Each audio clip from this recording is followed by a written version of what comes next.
Welcome to something special. Welcome to TEDx.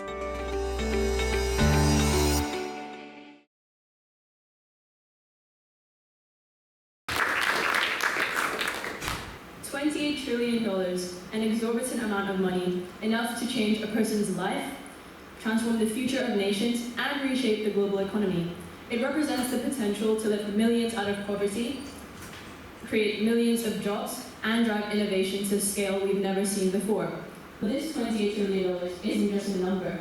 It's the key to unlocking a world where everyone has an equal chance to contribute and succeed.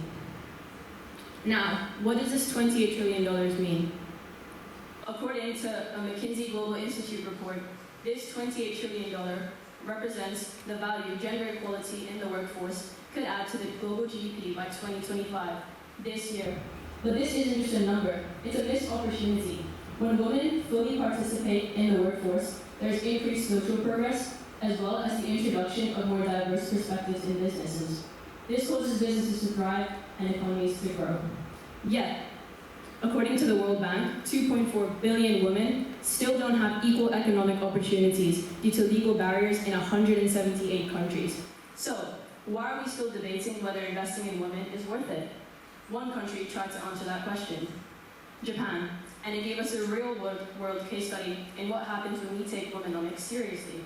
So, for those of you that don't know what womenomics is, the term womenomics, coined by Kathy Matsui in the late 1980s, represents an economic strategy of boosting the economy through increasing women's participation in the workforce. A few years after this became a national strategy under Shinzo Abe, Japan's longest-serving prime minister. This helped contribute to the myriads of economic policies introduced by Shinzo Abe, which you guys might commonly know as Abenomics. So, a little context. Before Abenomics, Japan had been struggling with a shrinking birth rate and a declining workforce. Abe realized that Japan needed more than traditional economic fixes. He needed a new labor force, and that labor force was women.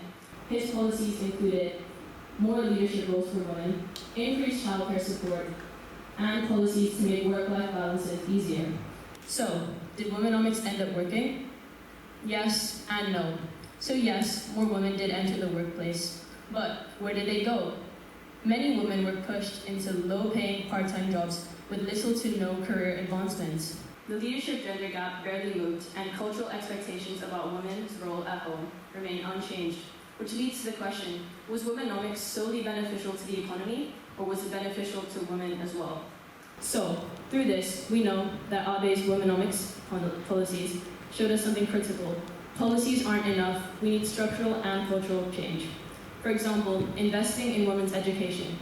When you invest in a woman's education, she gains access to better job opportunities as she gains skills and qualifications through going to school. This leads to greater financial independence. Additionally, educated women reinvest into their families' futures, health, and education, breaking the cycle of poverty for generations. By staying in school, girls not only transform their own futures, but they also create lasting positive change throughout generations.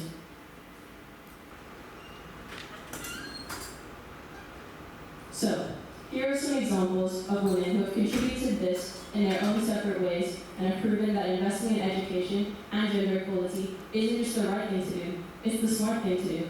So, the woman on the photo in the left, Global Goodwill Ambassador Emma Watson, she delivered a speech for the He for She campaign in 2014, advocating for gender equality in education and the need for men to also become advocates for gender equality. The woman in the photo in the middle, Oprah Winfrey, she didn't just rise from poverty to become one of the most prominent women in media.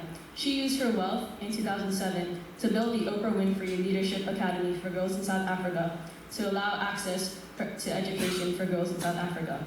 And the woman on the photo to the right, which those of you might not be familiar with, is Shoba Lama, my grandmother. When she first entered the workforce, she didn't just work to support herself. She reinvested 90% of her income into her daughters, my mother and her sisters, ensuring that they had access to education and opportunities that she previously didn't. These women remind me, that progress isn't just about policies, it's about taking action. So, to the women in the audience, I want you to imagine a girl, the same as you, She has the same goals, the same capabilities, and the same aspirations. The only difference is she doesn't have an access to education. She lives in a country where there are legal barriers to preventing her from education, so she can't reach her maximum potential. UNICEF says that worldwide, 119 million girls are out of school. Every step towards educating women, every small action makes a big difference, bringing us to a world where gender equality, it isn't just a dream, but it's a reality. So now I ask you, what role will you play?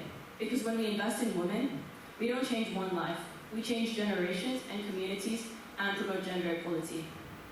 So, the $28 trillion question, can we afford to invest in women? No, the real question isn't whether we can afford to, it's how much longer we can afford not to. $28 trillion is waiting. It's time to stop leaving on the table. Because when we invest in women, we invest in the future, and the results, they're limitless. Thank you.